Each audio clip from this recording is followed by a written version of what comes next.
Hello আসসালামু আলাইকুম welcome to Sharif commerce academy. আজকে অনলাইনে ক্লাস হচ্ছে বিবিএ ফোর্থ ইয়ার অ্যাকাউন্টিং ডিপার্টমেন্টের অ্যাকাউন্টিং থিওরি এই সাবজেক্টে chapter number 10 fair value measurement IFRS 13। এই চ্যাপ্টারে আজকে হচ্ছে আমাদের ফার্স্ট লেকচার। তো IFRS fair value measurement IFRS 13 এই চ্যাপ্টারে জাতীয় বিশ্ববিদ্যালয়ের যে সিলেবাস, এই সিলেবাসের আগে আমরা একটা ফরম্যাটে ভাগ করি, তার নাম হচ্ছে স্টক ভ্যালুয়েশন। IFRS এর ফুল মিনিং কি বলেন যে দেখি? ইন্টারন্যাশনাল ফিনান্সিয়াল রিপোর্টিং কি? Standard. International financial reporting standard. এটা আমাদের এই ক্ষেত্রে আমরা একটা ফরম্যাটে ভাগ করছি, তার নাম হলো স্টক ভ্যালুয়েশন। এই চ্যাপ্টার থেকে জাতীয় বিশ্ববিদ্যালয় 2015 থেকে 2022 সাল পর্যন্ত যে অঙ্কগুলো আছে তার একটা অ্যানালাইসিস দিছি। দেখতেছি 2015 সালে এই চ্যাপ্টার থেকে, এই 10 নম্বর চ্যাপ্টার থেকে পার্ট বি এর 7 এবং পার্ট সি 14 নাম্বার প্রশ্ন আসছিল, অর্থাৎ 14 মার্কের ম্যাথ আসছিল। 2016 সালে এখান থেকে কোনো প্রশ্ন হয় নাই। 17 সালে পার্ট বিতে দুইটা দিছে, পার্ট সিতে একটা, 18 মার্ক। 2018 সালে পার্ট সিতে একটা, 19 সালে পার্ট বিতে একটা, 20 সালে পার্ট সিতে একটা, এবার 21 সালে পার্ট বি এবং পার্ট সিতে একটা একটা প্রশ্ন। এবার 2022 সালে পার্ট বিতে একটা প্রশ্ন দিছে। তোমরা পরীক্ষা দিবা 2023 সালে, তাহলে আশা করা যায় এই চ্যাপ্টার থেকে 2023 সালে পার্ট বি এবং পার্ট সিতে একটা একটা আসবে। যদি না আসে তাহলে পার্ট বি বা পার্ট সিতে মিস হবে না। ঠিক আছে? তাহলে আমরা টার্গেট করলাম এই চ্যাপ্টারকে আমরা কয় মার্কে টার্গেট করব বলো দেখি। যেহেতু 21 সালে 14 মার্ক আসছে, তাহলে আমরা 23 সালে এখান চ্যাপ্টারকে আমরা 23 মার্কে টার্গেট করে পড়ব। সরি, 14 মার্কে টার্গেট করে পড়ব, অর্থাৎ পার্ট বি এর জন্য একটা এবং পার্ট সি এর জন্য একটা, এই টার্গেটে আমরা পড়ব। তাহলে এখন আসেন এই চ্যাপ্টার আগে বেসিক আমরা একটু ক্লিয়ার করি।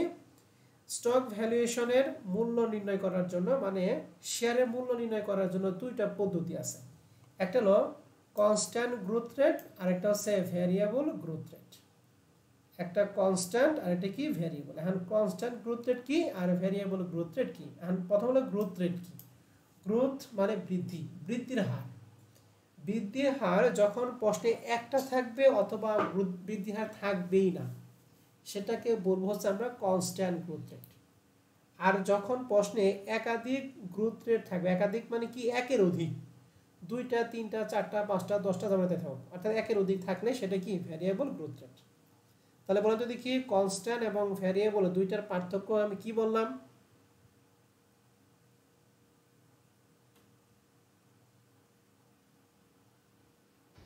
কনস্ট্যান্ট গ্রোথে গ্রোথ একটা থাকবে বা থাকবে না, গুড। আর ভেরিয়েবল গ্রোথ মডেলে একের অধিক থাকবে। মানে একের অধিক গ্রোথ রেট থাকবে। ওকে, এবার আসেন আগে আমরা কনস্ট্যান্ট গ্রোথ রেটের সূত্রটা একটু দেখি। কনস্ট্যান্ট ক্ষেত্রে আমাদের মার্কেট ভ্যালু অফ শেয়ার বা শেয়ারের মূল্যকে আমরা প্রকাশ করি সবসময় P0 দ্বারা। কি দ্বারা প্রকাশ করবো বলো দেখি? P0। P0 যে সূত্র সেটা হলো লেখা আছে D1 divided by KE minus G। মনে রাখবেন P এর মান এখানে যা থাকবে, D এর মান এখানে তার এক বেশি থাকবে। তাহলে P যেহেতু 0, এর জন্য D কি 1 ডিভাইডেড বাই KE মাইনাস 0। এটা হলো স্টকের বর্তমান মূল্য। যদি বলে প্রথম বছরের মূল্য কত বা প্রথম বছর শেষে মূল্য কত, সেই ক্ষেত্রে আমরা বের করব P1। আর P1টা প্রশ্নে লেখাই থাকবে। যদি বের করতে বলে P1 তাহলে লেখাই থাকবে P1, P1 P2 P3 এরকম লিখতে বলতে পারে। হ্যাঁ, যদি বের করতে তাহলে সরাসরি লেখা P1 P2 P3। And P1 এর ক্ষেত্রে আমরা বুঝছি P এর মান যা থাকবে D এর মান তার থেকে একটা কি থাকবে বলো দেখি? বেশি বেশি থাকবে। ক্ষেত্রে শুরু করি কি D2 divided by KE minus G। এখন প্রশ্ন হচ্ছে এখানে D কি KE কি G কি? D হচ্ছে ডিভিডেন্ড। ডিভিডেন্ড সম্পর্কে তোমাকে দুইটা কথা মনে রাখতে হবে। প্রথম কথা হচ্ছে ডিভিডেন্ড সম্পর্কে যদি অতীত বা বর্তমান নিয়ে কোনো কথা বলা থাকে, কথাটা কি আবার শুনেন, ডিভিডেন্ড নিয়ে যদি অতীত বা বর্তমান কোনো কিছু বলা থাকে তাহলে মনে করতে হবে সেটা D0 মান প্রশ্নে দিয়ে আছে। কার মান দিয়ে আছে বলো দেখি? D0 মান দিয়ে আছে। আর ডিভিডেন্ড নিয়ে যদি ভবিষ্যৎ রিলেটেড যদি কোনো কথা বলা থাকে তাহলে মনে করতে হবে সেটা হলো D1 দিয়ে আছে প্রশ্ন। তাহলে কথাটা বলো তো দেখি একজন।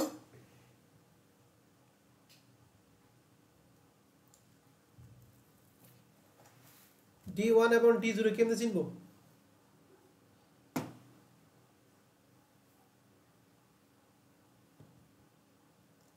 স্যার ডিভিডেন্ড নিয়ে অতীত বা বর্তমান রিলেটেড কিছু বলা থাকলে মনে করতে হবে D0 এর মান দেওয়া আছে, আর ভবিষ্যৎ রিলেটেড কিছু বলা থাকলে ভবিষ্যৎ নিয়ে কোনো কথা বলা থাকে কি D1 দিয়ে আছে। ওকে, D1 এবার আসেন D0 যদি প্রশ্নে দেয়া থাকে, আমাদের অঙ্ক করার ক্ষেত্রে কিন্তু 100% D1 এর মান লাগবে। কারণ D0 দিয়ে থাকে, D1টা বের করব কিভাবে?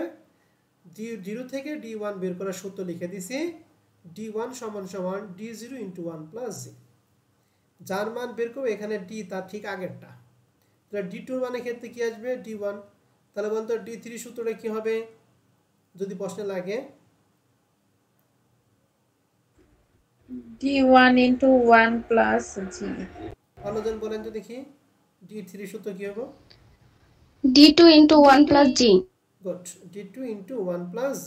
ভালো করে খেয়াল করতে হবে সাদিয়া। তাহলে মনে রাখতে হবে, যদি প্রশ্নে ডিভিডেন্ড নিয়ে অতীত বা বর্তমান যদি কোনো কথা বলা থাকে তাহলে সেটা D0, আর ভবিষ্যৎ হলে কি D1। যদি প্রশ্নে D0 থাকে তাহলে D0 থেকে D1 বের করার সূত্র D0 * 1 + G। এরকম ভাবে যে কয়টা বের করলাম আমরা ওই কয়টাই পারবো। তো আমরা কনস্ট্যান্ট রিলেটেড আমরা জিনিসগুলো জানলাম। আরেকটা জিনিস হলো K মানে কস্ট অফ ইকুইটি, আর G মানে কি গ্রোথ রেট। তাহলে কনস্ট্যান্ট রিলেটেড এর বাইরে আর আপনাকে কোনো কিছু পড়তে হবে না, শেষ, এইটুকুই শেষ।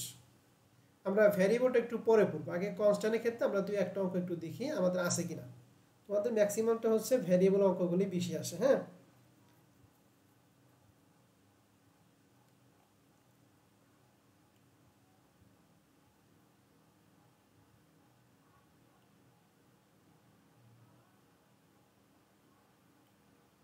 ওকে, আমরা 15 নম্বর অঙ্কটা, সবাই কি 15 নম্বর অঙ্কটা দেখতেছেন? জি স্যার। এটা 2021 সালে 4th ইয়ার অ্যাকাউন্টিং 80 মানে অ্যাকাউন্টিং থিওরির প্রশ্ন, 21 সালের প্রশ্ন, মারাত্মক ইম্পর্টেন্ট প্রশ্ন। কি আছে ভালো করে খেয়াল করেন। রাজদিয়া কর্পোরেশন পেড 35 টাকার ডিভিডেন্ড লাস্ট ইয়ার। গেল বছর সে ডিভিডেন্ড দিছে 35 টাকা। তাহলে ডিভিডেন্ড সময় কি অতীত, বর্তমান আর ভবিষ্যৎ বলেন তো দেখি সবাই? অতীত নিয়ে বলা আছে। এটা কি D0 না D1? D0। Good. at a constant growth rate 5%। তাহলে গ্রোথ রেট মানে জি এর মান, আর প্রশ্নে বলা আছে কনস্ট্যান্ট। বলছে what is the value of common stock. Common স্টকের ভ্যালু বের করতে বলছে if the investor required a 25% of return. মানে ইনভেস্টর যে ইনভেস্ট করছে তার 25% কি করে আয় করে, that means required rate of return K এর মান। তাহলে কে এর মান প্রশ্নে দিয়ে আছে হচ্ছে 25, জি এর মান প্রশ্নে দিয়ে আছে হচ্ছে 5, আর D0 এর মান প্রশ্নে দিয়ে আছে হচ্ছে 35। আপনাকে বের করতে হবে value of common stock, that means P0 এর মানটা বের করতে হবে। এখন P0 সূত্র আমরা জানি কি D1 * KE - কি বলেন দেখি? জি। এখন আমাদের D1 দিয়ে আছে না D0 দিয়ে আছে? D0 দেওয়া আছে। তাহলে আমি প্রথমে লিখলাম D0 সমান সমান কত 35, আমাদের লাগবে হচ্ছে D1। তাহলে D1 বের করার সূত্র কি D0 * 1 + কি D0 * 1 + G। তাহলে D0 মান হচ্ছে 35 * 1 + G। ক্যালকুলেটর বের করে হিসাব করেন তো, G এর মান হচ্ছে 0.05।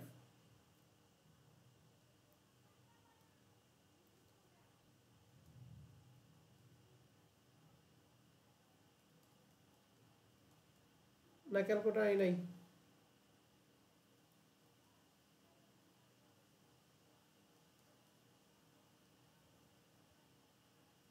মানটা কত হয় বলেন?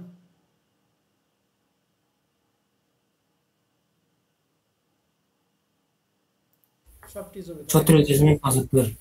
হুম 36.75। 36.75 না? ঠিক আছে, তাহলে D1 এর মান হচ্ছে 36.75। কে এর মান প্রশ্নে দিয়ে আছে 25% মানে 0.25, জি এর মান দিয়ে আছে 0.05। এটাকে ক্যালকুলেশন করেন, দেখেন 183.75 হবে। যার ক্যালকুলেটর আছে সে ক্যালকুলেশন করেন।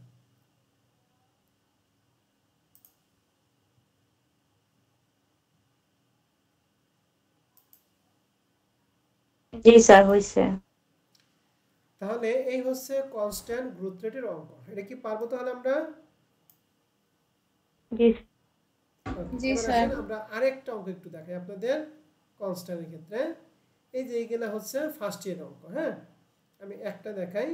এই যে 12 10 11 12 এগুলা কি এর লাস্ট ওয়ান কনস্ট্যান্টের লাস্ট ওয়ান অঙ্কটা দেখাবো।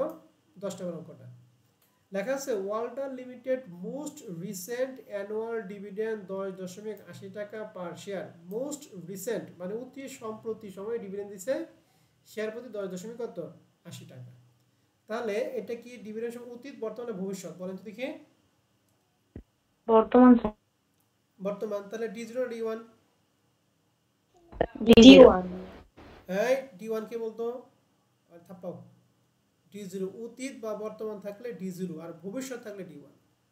The from required rate of return that means কার মান বলতে জি এর মান না কে এর মান? কে কে স্যার বলছে find out the market value of the company. ওই কোম্পানি মার্কেট ভ্যালু তার মানে শেয়ারের market value that means P0 মান বের করতে বলছে। একটা প্রশ্ন বলছে dividend are expected to grow at annual rate 0% forever. মানে গ্রোথ রেটটা হচ্ছে 0% বাড়বে সারা জীবন। ফরএভার মানে সারা আজীবন। তাহলে জি এর মান হচ্ছে 0, D0 মান হচ্ছে 10.80, কে এর মান হচ্ছে 14। তাহলে P0 সূত্র আমরা জানি D1 ইন্টু কে মাইনাস জি।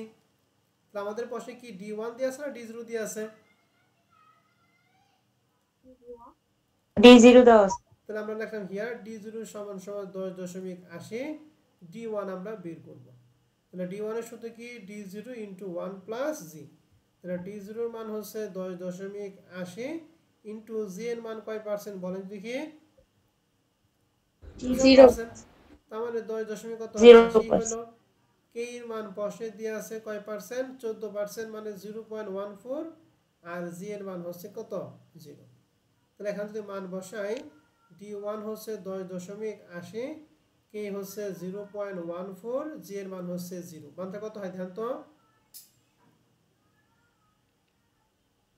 77.14 মতো। হ্যাঁ, তার মানে 10 নম্বরের এ নাম্বারটা কি আপনারা সবাই বুঝতে পারছেন? জি স্যার। তাহলে কনস্ট্যান্টের আর অঙ্ক কোনো অঙ্ক আমি করাবো না, শেষ। বি নাম্বারটা দেখেন তো কনস্ট্যান্টের মধ্যে পড়ছে না ভ্যারিয়েবলের মধ্যে পড়ছে? দেখেন প্রশ্ন হচ্ছে dividend are expected to grow 12% annual for first 3 year. প্রথম 3 বছরের জন্য জি এর মান হচ্ছে 12%। 6% অ্যানুয়াল ফর নেক্সট 3 ইয়ার। পরের 3 বছর জি এর মান হচ্ছে 6%। After which they are expected to grow 4% per year infinitive. মানে এর পরে সারা জীবনই বাড়বে হচ্ছে 4%। তাহলে এখানে গ্রোথ রেট কয়টা দিয়ে আছে বলেন যদি? কি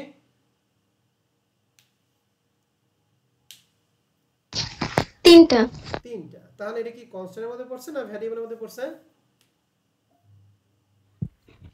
কনস্ট্যান্ট। ভ্যারিয়েবল। তাহলে ভ্যারিয়েবলের মধ্যে ভ্যারিয়েবল অঙ্ক তো করে নাই। আসেন না ভালো করে ভ্যারিয়েবলটা শিখবো।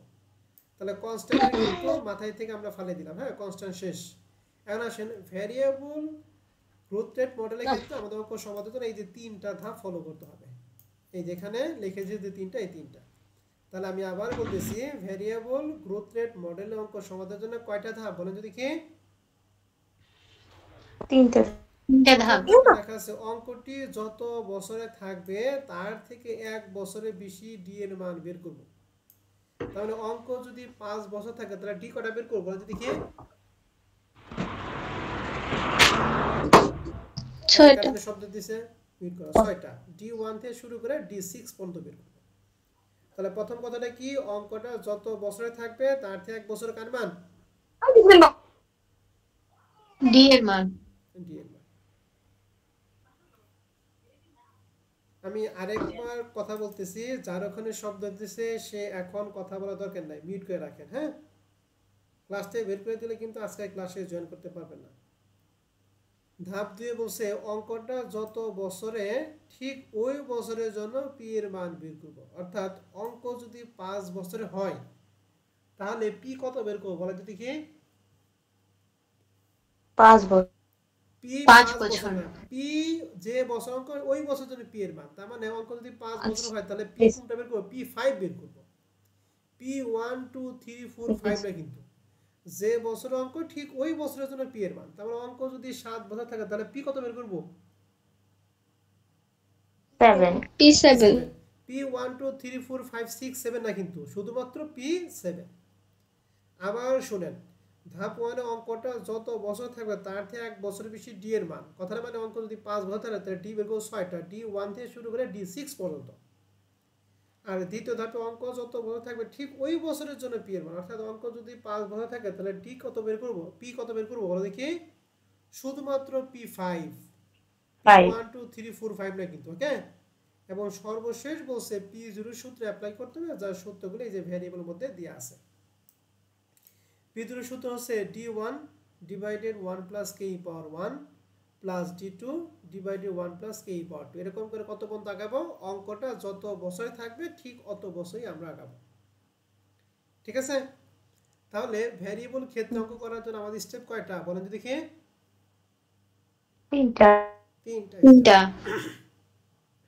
স্টেপটা আবার বলেন। অঙ্কটা যত বছর থাকবে তার থেকে এক বছরের কার মান? D এর মান ডি এর মান। নির্ণয় করতে হবে। অঙ্কটা যত বছর থাকবে ঠিক ওই বছরের জন্য কার মান? P এর মান এবং সর্বশেষ কার সূত্র বলেন দেখি? জিরো সূত্র P0 সূত্র। এখন আসেন এক নাম্বার অঙ্কটা আমরা একটু দেখি। এক্সারসাইজ 1 2020 সাল অ্যাকাউন্টিং থিওরিতে পার্সিত আসল। প্রশ্ন বলছে XY automobile limited most recent annual dividend was taka 18 টাকা পার শেয়ার। তাহলে বলেন তো 18 টাকা কার মান?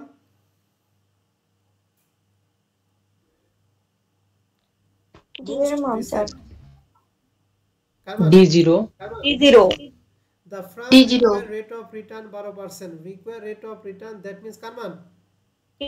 k এর মান Find the market value. Market value মানে P0 মান বের করতে বলছে। P0 বলছে dividend are expected to grow 10% annually for first 4 year. আমি এটার জন্য তোমাকে একটা নোট করে দিতেছি, হ্যাঁ। তুমি যখন অঙ্ক করবে তখন একটু পাশে একটু লিখে রাখবে। জি সমান সমান ভ্যারিয়েবল ক্ষেত্রে লিখবে জি সমান সমান 10%। এই 10% কয় বছরের জন্য বলো দেখি? ফার্স্ট বলেন। 4 years তাহলে লিখছি জি সমান সমান 10% 1 2 3 4 and বলছে 6% annually for next 2 year। তাহলে জি এর মান হচ্ছে 6% পরের 2 বছর। তাহলে কত কত বছর বলেন দেখি? 5 6 7 after which ও স্যার 6 ভালো করে বলেন, হ্যাঁ। after which they are expected to grow 5% per year infinitive। infinitive কথা মানে হচ্ছে আজীবন। তাহলে জি এর মান হচ্ছে 5%। এটা কত বছরের জন্য? কোনো বছর না, এখানে বলছে আজীবন। আমি বাংলায় লিখলাম এটা আজীবনের জন্য। তাহলে আমি আবার বলতেছি, প্রথম 4 বছরের জন্য জি এর মান হচ্ছে 10%। এরপরে 2 বছর মানে 5 এবং 6 নাম্বার বছরের জন্য জি এর মান হচ্ছে 6%। আর আজীবনের রেট হচ্ছে 5%। তাহলে বলতো জি এর মান কয়টা দিয়ে আছে প্রশ্নে? 7টা স্যার 7টা দিয়ে আছে। জি এর মান 7টা দিয়েছে না, থাপড়িয়ে ক্লাসটি বের করে দিন। স্যার 3টা প্রথম স্টেপ আমরা করব অঙ্কটা যত বছর ঠিক তার থেকে এক বছরে ডি এর মান বেশি বের করা। তাহলে বলেন তো দেখি এখানে যে বছর আমরা লিখছি এখানে কয় বছর পর আমরা গণনা করা পারলাম? 6 বছর 6 বছর। 6 বছরের পরে কিন্তু আর গণনা করা, এটা লিখছি কি আজীবন। 7 নাম্বার বছর থেকে আজীবন, তাহলে 7 কিন্তু গণনা করা যাবে না। তাহলে অঙ্কটা কয় বছরে বলেন তো দেখি? 6 বছর 6 বছরের। তাহলে ডি এর মান কয়টা বের করব আমরা? 7টা বের করব 7টা। আর পি কত বের করব?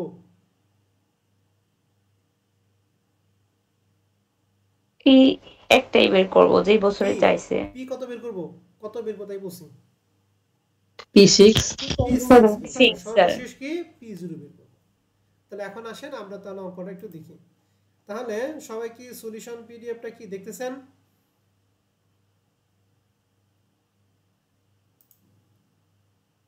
হ্যালো, হ্যাঁ sir okay. given that d0 সমান সমান 18 d1 d0 into 1 plus g। এখন g এর মানে ক্ষেত্রে একটা খেলা আছে, সেটা হচ্ছে প্রথম 4 বছরের জন্য g এর মান কয় পার্সেন্ট? 10%। তার মানে 10%। D1 D2 D3 D4 এই চারটার ক্ষেত্রে জি এর মান কয় পার্সেন্ট নিব? 10%। 10%। তাহলে এই যে 10% 1 2 3 4, তাহলে D1 D2 D3 এটা কি বের করতে পারবেন D4 পর্যন্ত? জি স্যার।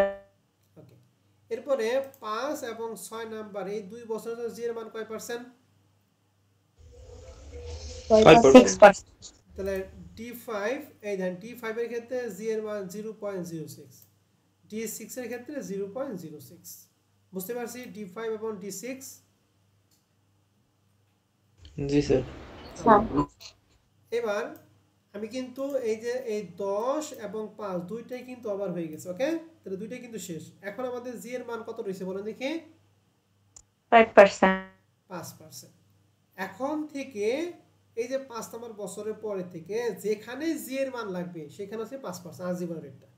আমি আবার বলতেছি, প্রথম দিনে তো ওভার হয়ে গেছে গা, এরপরে যেখানে জি এর মান লাগবে সেখানে জি এর মান কোনটা নিব? আজীবনের রেটটা নিব। 5%। এন্ড অঙ্ক হলো 6 বছর, তাহলে আমরা জি বের করে 7টা, এই অতিরিক্তটা ক্ষেত্রে জি এর মান কয় পার্সেন্ট? 10 6 না 5%? 5%। 5%। তাহলে এই হচ্ছে 0.05। তাহলে এখানে D6 এর মান পেয়েছিলাম 29.62, 1 প্লাস 0.05 মান বের করবে 31.10। বুঝতে পারছি D7টা? জি স্যার। এটা হলো আমাদের প্রথম স্টেপ। বলেন প্রথম স্টেপের মধ্যে কারো কোনো প্রশ্ন আছে কিনা বলেন? নাই স্যার। তাই অন্য সবার নাই স্যার। না বললে বলতে পারবো বুঝতে বুঝে গেছি। এখন অঙ্ক হলো 6 বছর, পি কত বের করব? 6। P6। P6 আমরা জানি P এর মান যা D এর মান তার থেকে একটা কি বেশি, তাহলে P6 এর ক্ষেত্রে D7 K মাইনাস G, তাহলে D7 এর মান সর্বশেষ 31.10, K এর মান প্রশ্নে ছিল 12%, আর এই যে G বুঝলাম 6 বছরের পরে যেখানে G সেখানে কোনটা আজীবনেরটা নাকি কোনটা? আজীবনেরটা। আজীবন। আজীবন রেট হচ্ছে 5% মানে 0.05। এটা ক্যালকুলেশনের মান হবে 44.29, 444.29। P6 এর কি ক্লিয়ার? জি স্যার। এটা 2 নাম্বার স্টেপ। 3 নাম্বার স্টেপে সর্বশেষ কার সূত্র বসাইতে বলছি? P0। P0। তাহলে P0 সূত্র D1 নিচে 1 প্লাস কে ই পাওয়ার 1। এরকম কয় বছর? অঙ্কটা 6 বছর, তাহলে 6 বছর, তাহলে D1 D2 D3 D4 D5 এবং কি D6। 6 বছর পর্যন্ত ক্লিয়ার সবাই? জি স্যার। এবং মনে রাখতে হবে শেষ বছরে ডি এর মানের সাথে এই যে ডি মান কত বলেন দেখি? D6 না? তাহলে আমাদের 2 নাম্বার স্টেপে আমরা অবশ্যই P6 জি বের স্যার। করব। শেষ বছরের ডি যত থাকবে আমরা 2 নাম্বার স্টেপে পি ততই বের করব। এটা সবসময় মিলে যাবে, অটো মিলে যাবে। তাহলে শেষ বছরের ডি এর মান সাথে ওই যে 2 নাম্বার স্টেপে পি এর মানটা আমরা কি করব? যোগ করে দিব। মনে রাখবেন এখানে যদি D6 থাকে এখানে পি কখনো 5 হবে না, P6ই হবে। এখানে ডি এর মান সর্বশেষ বছর যা হবে 2 নাম্বার স্টেপে পি এর মান আপনি তাই বের করবেন। তাহলে সর্বশেষ বছরের ডি এর মানের সাথে পি এর মান আমরা কি করব? যোগ করে দিব। তাহলে D1 এর মান আমরা পাইছি 19.80, 1 প্লাস কে এর মান প্রশ্ন ছিল 12%, তাহলে 0.12 পাওয়ার 1। এরকম করে 6 বছরের মান আমরা বসাইছি। আর D6 এর মান আমরা পাইছি শেষে কত? 444.29। এই যে D6 এর সাথে P6 এর মান আমরা যোগ করে নিচে 1 প্লাস কে পাওয়ার 6। এগুলা কি আর বোঝানোর দরকার আছে আমার? না স্যার। এখন এখানে ক্যালকুলেশন করে এটা পাবেন, এরকম সব মানগুলি পাবেন, সব যোগ করে 324.79। তো এগুলো তো পোলাপানের জিনিস, এগুলো আমি হাত দিলাম না। হাত ধরে কোথায়? প্রথম স্টেপে ডি এর মান কয়টা, 2 নাম্বার স্টেপে পি কত বের করব, এবং সর্বশেষ P0 এর ক্ষেত্রে সর্বশেষ বছরের সাথে কার মান কি যোগ করতে হবে, এইটা হলো বোঝানো আসল জিনিস। ঠিক আছে? এখন দেখেন তো এই যে প্রবলেম 1 নিয়ে যদি আপনাদের কোনো কথা থাকে স্ক্রিনে দিয়ে আছে, আপনারা প্রশ্ন করতে পারেন। হ্যাঁ,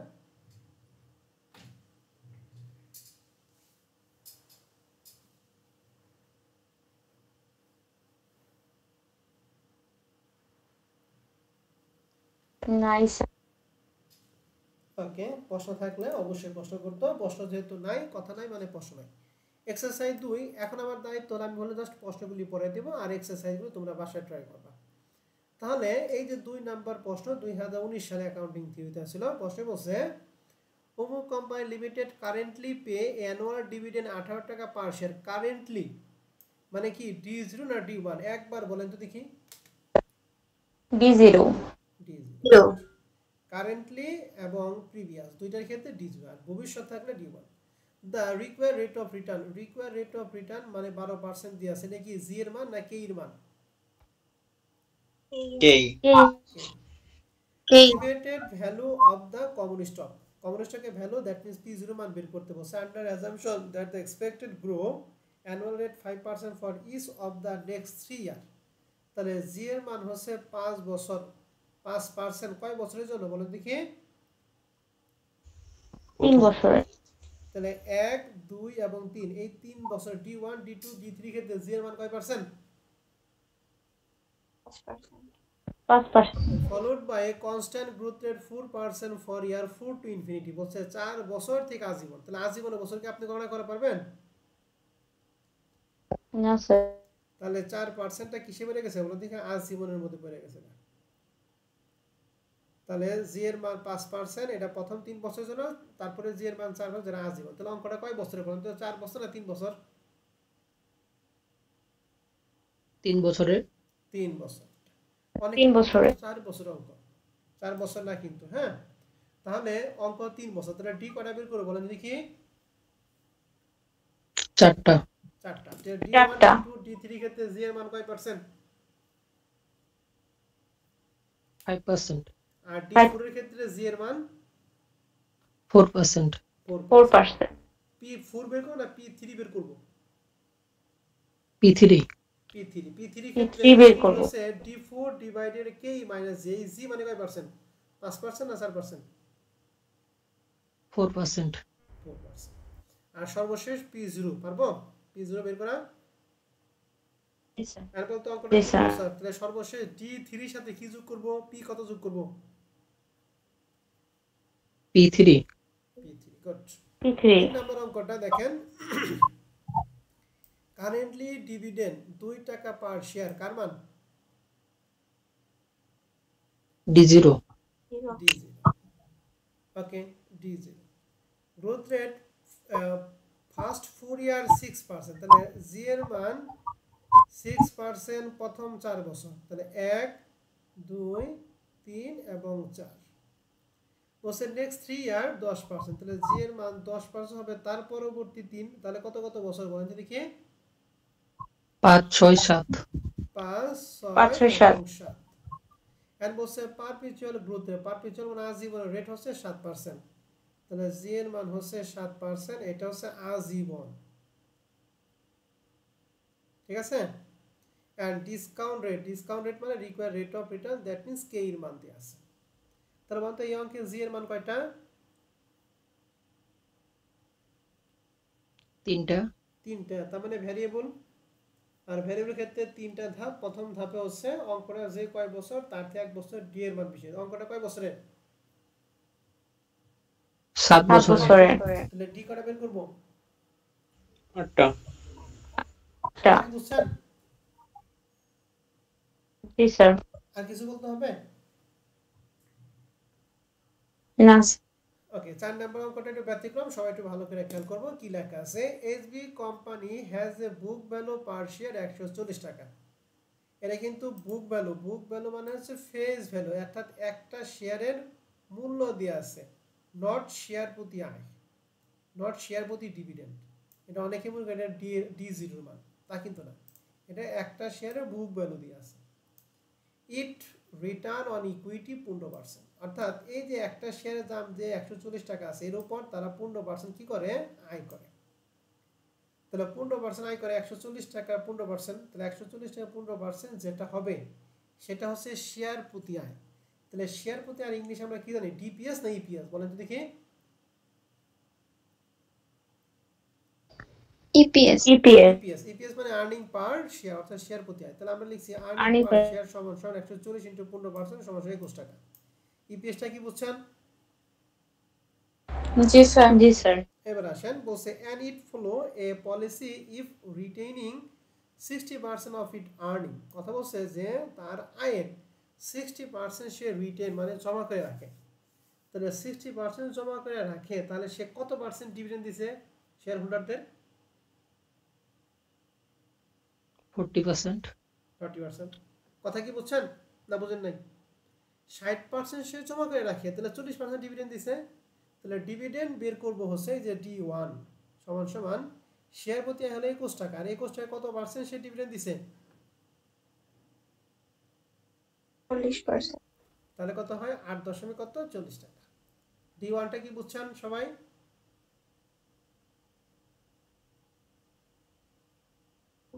স্যার একটু আরেকবার ভাই বলুন। আরেকবার একটু বলেন।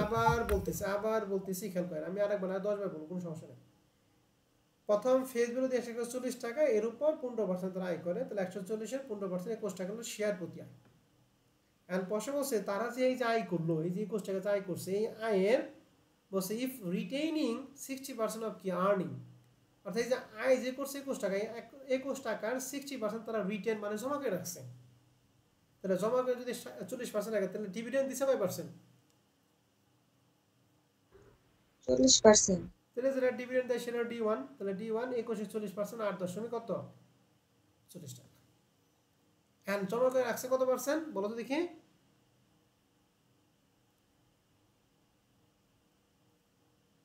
60%। এই যে যেটা জমা করে রাখে সেটা তো বৃদ্ধি পায় নাকি, যে জমা করে রাখছে 60%, তাহলে এই যে জি এর মান 60% মানে 0.60, আর আয় করে কত কিনা 15% করে, তাহলে 0.60 ইন্টু 0.15 সমান সমান হচ্ছে 0.09, দ্যাট মিনস 9%।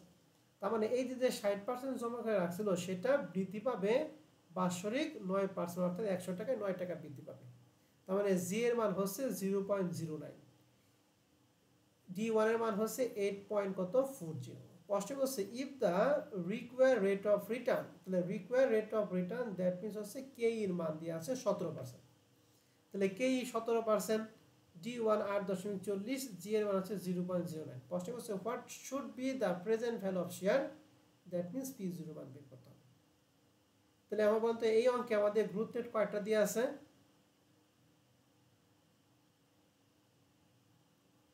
কয়টা আমরা একটা বের করছি, তাহলে কি ভেরিয়েবল না কনস্ট্যান্ট? কনস্ট্যান্ট। কনস্ট্যান্টের ক্ষেত্রে সূত্র D1 নিচে k - k g, তাহলে D1 কত বের করছি বলেন দেখি? এই যে 8.40, k পার্সেন্ট দিয়ে আছে 17%, g এর মান হচ্ছে 0.09, মানটা কি বের করা পারবেন এখন? জি স্যার। এখানে সবচেয়ে চ্যালেঞ্জিং বিষয়টা হচ্ছে D1 এবং g এর মানটা বোঝা। এটা যদি বুঝেন তাহলে কাম হয়ে গেয়া, আর না হলে কিন্তু ঝামেলা আছে। 4 নাম্বারটা কি বোঝা গেছে?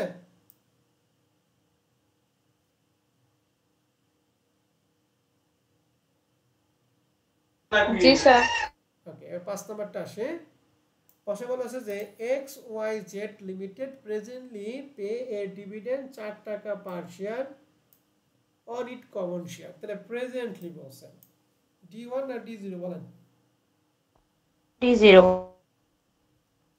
Okay, it is expected to grow the growth rate by 8% for its next 4 year, তাহলে পরে 4 বছর জি এর মান হচ্ছে 4%, তাহলে সরি 8%, 8% তাহলে 1 2 3 4।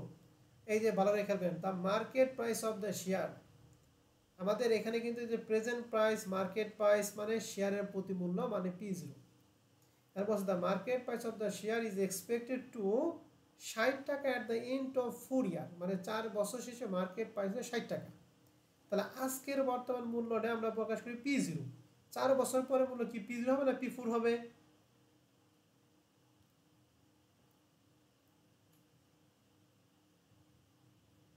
হ্যালো, P4 হবে। P4, তাহলে P4 এর মান দিয়ে আছে আমাদের কয় টাকা? 60 টাকা দিয়ে আছে। and assume investor required rate of return k এর মান দিয়ে আছে কয় পার্সেন্ট? 12%। মানে প্রশ্ন হচ্ছে what price should be the share XYZ to sales, মানে XYZ এর কত করে বিক্রি করব, মানে আজকের মূল্যটা কত, দ্যাট মিন্স P0 মানটা আমাদের বের করতে হবে। তাহলে প্রশ্নে কি কি দিয়ে আছে? D0 দিয়ে আছে 4, G এর মান দিয়ে আছে 8%, P4 এর মান দিয়ে আছে 60 টাকা, কে এর মান দেয়া আছে 12%, আমাদের P0 মানটা বের করতে হবে। এখন প্রশ্ন হচ্ছে আমরা P0 মানটা বের করব। এখন আপনারা সবাই দেখেন তো সলিউশন পিডিএফটা কি দেখতেছেন কিনা?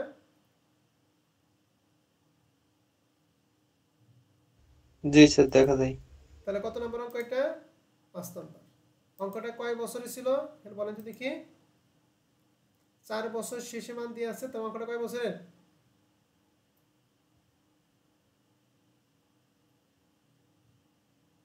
4 বছরের। তাহলে আমরা ডি এর মান বের করব কয় বছরের জন্য বের করব বলো দেখি।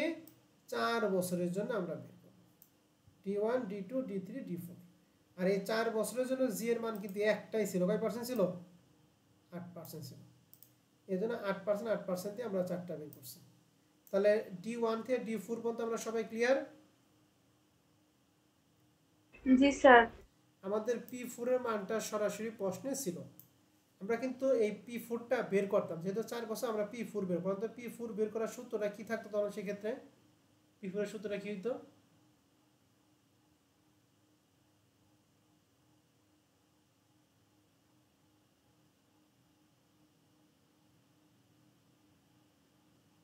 বলতে পারবে কেউ?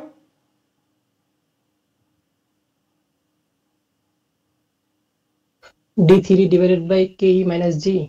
অন্য কেউ?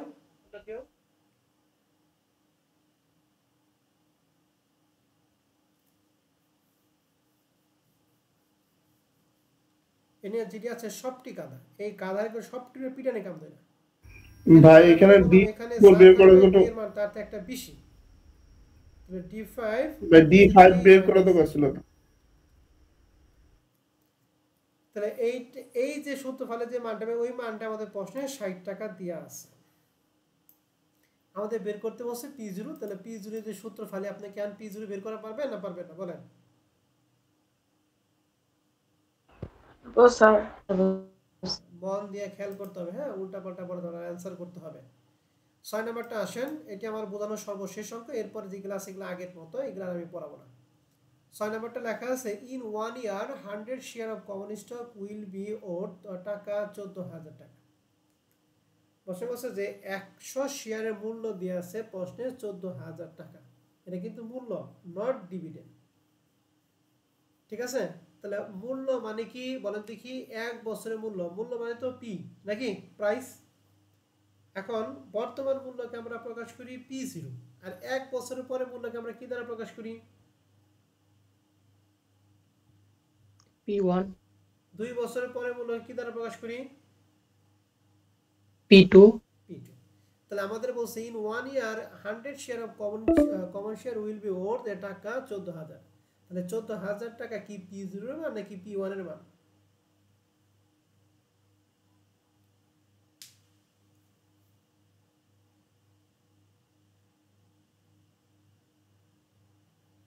বলেন।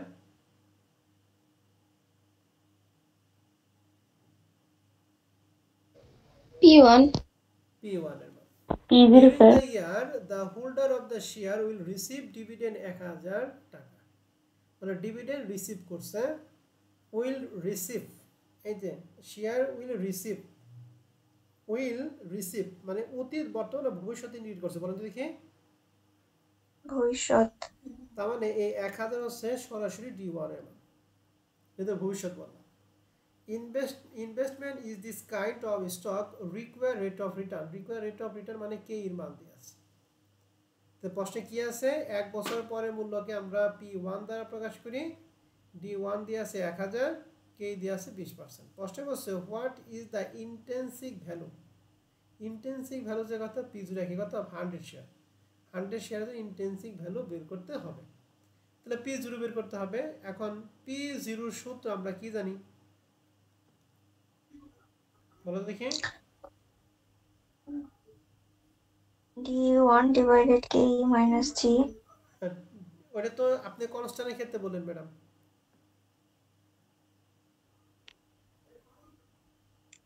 D1 divided by 1 plus KE। KE পাওয়ার কত? 1 নাকি? এটা প্রথম বছরেরটা।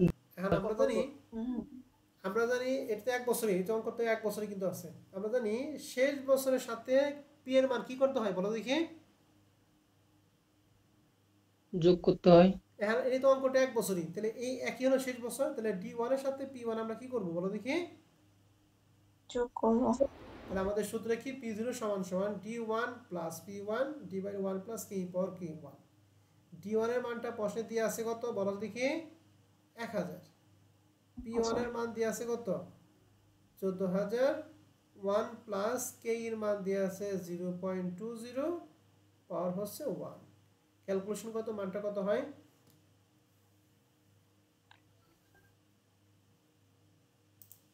এই যে 1 প্লাস 14 নিচে 1 প্লাস 20 পাওয়ার 1 সমান সমান 12500। বোঝা গেছে?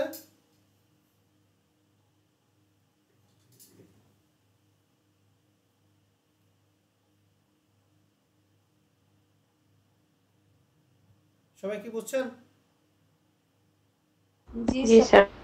ওকে, আমাদের 2 নাম্বার প্রশ্নে বলছে what would you buy the share if the current market price 11500। বলছে এই শেয়ার কি তুমি কিনবা যদি মার্কেট প্রাইস 11500 টাকা হয়? বলো। একটা ইন্টেন্সিভ ভ্যালু 12500 যেটা তোমার অফার করছে যে কারেন্ট মার্কেট প্রাইস 11500 টাকা, এন কি তুমি কি এই শেয়ারটা কিনবা না কিনবা না? 12500 টাকা শেয়ার তুমি 11500 টাকা কিনবা না কিনবা না বলো দেখি?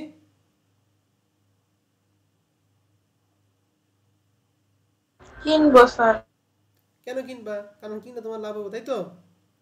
এখন যদি জি স্যার। 12500 জি টাকা স্যার। শেয়ার তোমাকে যদি 14000 টাকা দিয়ে কিনতে বলে তুমি কি কিনবা? না স্যার। না স্যার। তাহলে এখানে আমরা কমেন্টে লিখছি, আপনারা সুন্দর করে কমেন্টে লিখে দিবেন। হ্যাঁ,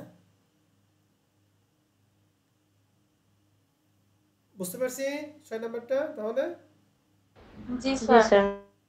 এবার 7 নাম্বারটা দেখেন।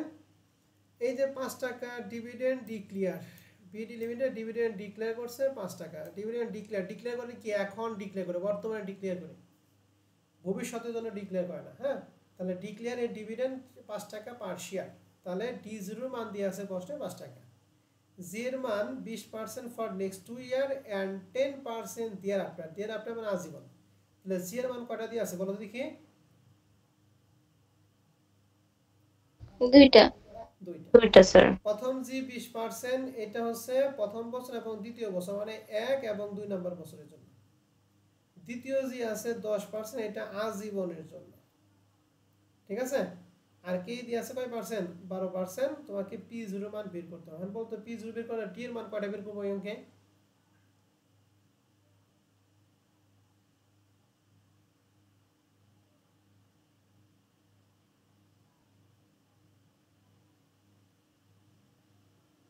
P এর মান বের করব কয়টা? সরি, D এর মান বের করব কয়টা? 3টা। 3টা। P কত বের করব?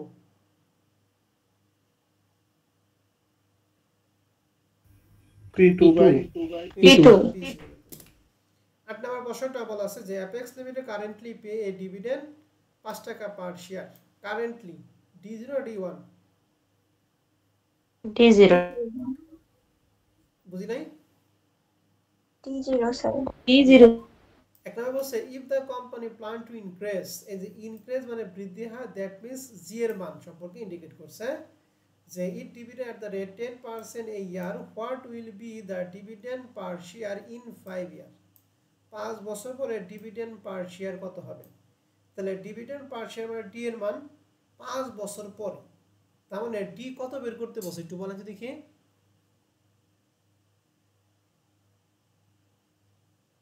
D5। D5 করতে বলছে। গুড।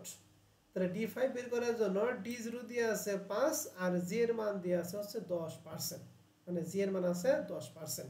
D5 বের করতে বলছে। এখন এটা কিন্তু পার্ট বি এর একটা প্রশ্ন। তাহলে প্রথম অঙ্কের জন্য 2, দ্বিতীয় অঙ্কের জন্য 2, এই 2 2 কত 4। এখন D5 আমরা বের করি কি? প্রথমে D0 দেই, এরপরে D1, তারপরে D2, তারপর D3, তারপর D4, তারপর কি D5। তাহলে D5 এর করে কয়টা লাইন করতে হবে বলেন দেখি? 5টা লাইন করতে হবে, ঠিক আছে না? জি স্যার। তাহলে এরকম ভাবে বের আপনি করবেন 2 নম্বরের জন্য। আর যদি সরাসরি একটা লাইনে যদি d5 বের করে তাহলে সহজ, তাহলে সরাসরি d5 বের করার সূত্র d5 সমান সমান d0 ইনটু 1 প্লাস g পাওয়ার কত 5। এই সূত্র যদি ফালাও তাহলে এক লাইনে আমাদের অ্যান্সার চলে আসবে। আর এটা যদি পরীক্ষা হলে যদি মনে না থাকে তাহলে তুমি সুন্দর করে ওই যে আগের মতো d0 d1 d2 d3 d4 এবং সর্বশেষ আপনি d5টা বের করে নেবেন। বুঝতে পারছি? জি স্যার। এখন আপনার ইচ্ছা, আপনি কি শর্টকাটে আসবেন নাকি বিস্তারিত করবেন? হ্যাঁ, তাহলে 8 এর নাম্বার কি ক্লিয়ার? জি স্যার। ওকে, এবার আমরা 8 এর বি নাম্বারটা প্রশ্ন বলছে যে if the company dividend expected to be টাকা 8.50 per share at the end of the 5 year, 5 বছর শেষে ডিভিডেন্ডের মান দিয়ে আছে 8.5, তাহলে 5 বছর শেষে যে ডিভিডেন্ডের মানটা দিয়ে আছে এটা কি d5 এর মান না? জি স্যার। And বলছে what annual rate of the dividend expected to grow, বলছে যে এই যে 8.5 যে 5 বছর পরে হলো এই 8.5টা কত পার্সেন্ট হারে বৃদ্ধি পাইছে, মানে কত পার্সেন্ট হারে বৃদ্ধি পায় 5 বছর শেষে 8.5 হয়েছে। দ্যাট মিন্স কার মান বের করব, জি এর মান বের করতে হবে। এই যে আমরা এক নাম্বার প্রশ্নের যে d5 এর যে সূত্র, এই সূত্রটা আমরা ফালাবো। তাহলে এখান থেকে d5 এর মান দিয়ে আছে 8.5, d0 এর মান দিয়ে আছে 5, n এর মান দিয়ে আছে 5, এই g এর মানটা আমাকে ক্যালকুলেশন করে বের করতে হবে। তাহলে এই যে g এর মানটা ক্যালকুলেশন কইরা আপনি এই যেরকম ভাবে ক্যালকুলেশন করে আপনাকে বের করতে হবে, এই যেরকম ভাবে ক্যালকুলেশন করা। আমরা সেকেন্ড ইয়ারে বিজনেস ম্যাথে n এর মান বা i এর মান বের করা শিখছিলাম, ঠিক আছে?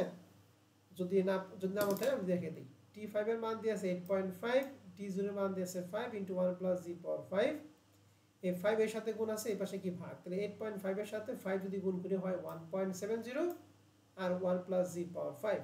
মানে এই পাশে পাওয়ারটা এই পাশে আনা নিয়ম হচ্ছে প্রথমে একটা রুট দিব, রুটের পাওয়ার এই পাশে পাওয়ারটা এই কোণে রুটের পাওয়ার, আর এখানে যে মান আছে এই মানটা, আর 1 + g সমান এই মানটা বের করার জন্য এই যে শিফট এখানে লিখে দিছি, শিফট পাওয়ার প্রথমে দিব এখানে পাওয়ার কত আছে 5, তাহলে দেব 5 শিফট পাওয়ার এরপরে ভ্যালু আছে 1.7 দিলে আমাদের এই মানটা বের হয়ে যাবে।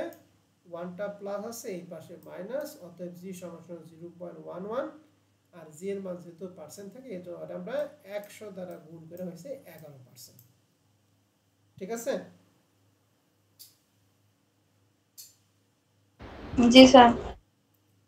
রিকোয়ারমেন্ট 2 নাম্বার নিয়ে যদি কোনো প্রশ্ন থাকে আপনারা আমাকে প্রশ্ন করতে পারেন।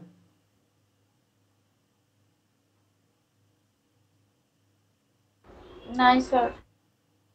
নাই, তাহলে এই 8 পর্যন্ত আমি পড়ে দিলাম, আর বাদ বাকি যে কয়টা অঙ্ক আছে এগুলো একই জিনিস। আমি আপনাদের এই যে 16 পর্যন্ত বাসায় কাজ দিলাম। হ্যাঁ, 16 পর্যন্ত আপনারা করবেন, যেটা সমস্যা হবে সেটা আমি আগামী ক্লাসে দেখিয়ে দিব। দেখে এই চ্যাপ্টার আমি ক্লোজ করব। রেকর্ড ক্লাস আমি এখানেই রাখছি।